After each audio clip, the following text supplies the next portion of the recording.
You're watching the Black Wonder channel, where we discuss current events, geopolitics, and much more.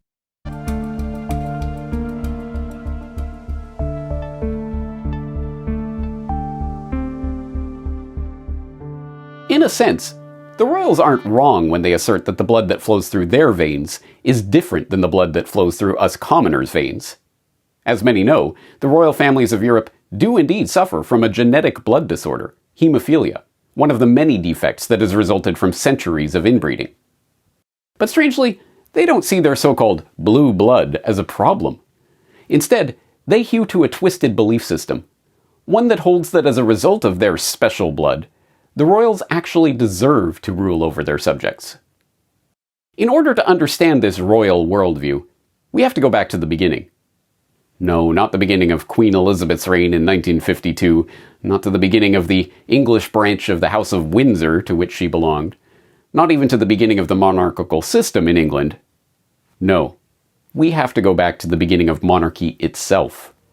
You see, the ancient Egyptians worshipped the pharaohs as progeny of the sun god, Ra.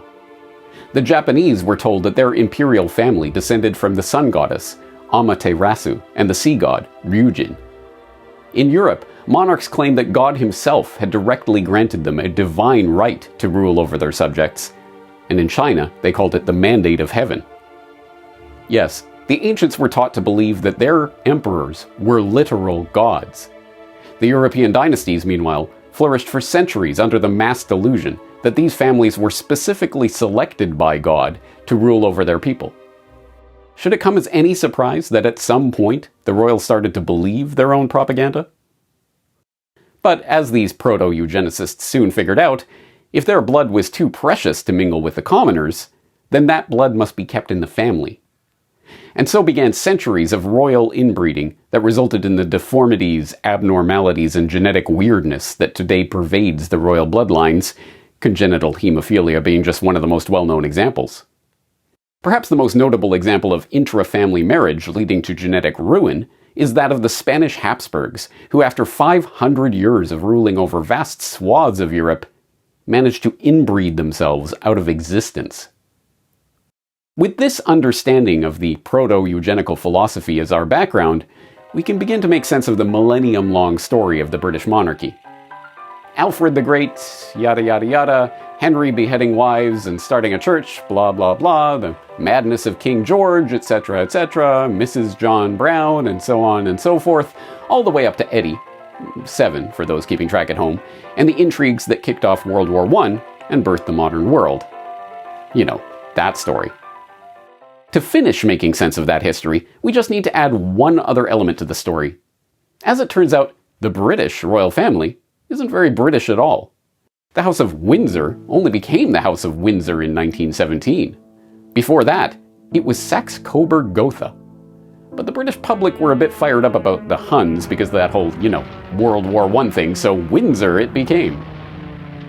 Noting the true origins of the House of Windsor is not just some cheap anti-Germanic slur, of course.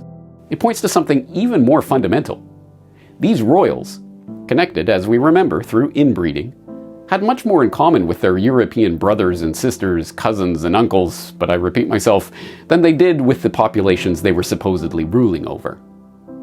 With that historical background in place, we can understand, for example, the Windsors' well-documented fondness for the eugenics-promoting Nazis. Where do you think the Nazis got their eugenical beliefs from in the first place?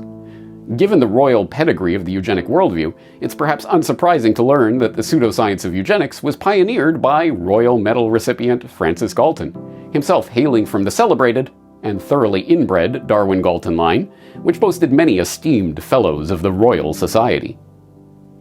The overt ties between the Edwardian, 8 for those keeping track at home, court and Hitler's eugenics-obsessed regime are well documented. The covert ties are even more intriguing. That gives me an idea for a documentary. But it isn't just the home movies showing the future queen giving the Nazi salute, or Edward VIII hobnobbing with Hitler, or King Charles's lifelong friendship with unreformed SS officer and Bilderberg co-founder Prince Bernhard of the Netherlands, or Prince Harry's predilection for Nazi cosplaying. More to the heart of the matter is Prince Philip's infamous desire to be reincarnated as a particularly deadly virus in order to contribute to the depopulation of the planet. A remark that's been checked by Snopes, so you know it's true. What do you see as the biggest challenges in conservation? The growing human population. Because if where we are, there's nothing else. You see, the royals' blue blood pomposity wouldn't be so bad if they simply felt themselves superior to the commoners in a, what, you groom your own stool kind of way. Sadly, it isn't mere snobbery that motivates them, and their great desire is not simply to be kept apart from the commoners. As it turns out, the royal family doesn't just feel superior to their subjects. They actively dislike them, and constantly scheme to subjugate them, rob them, impoverish them, and mislead them.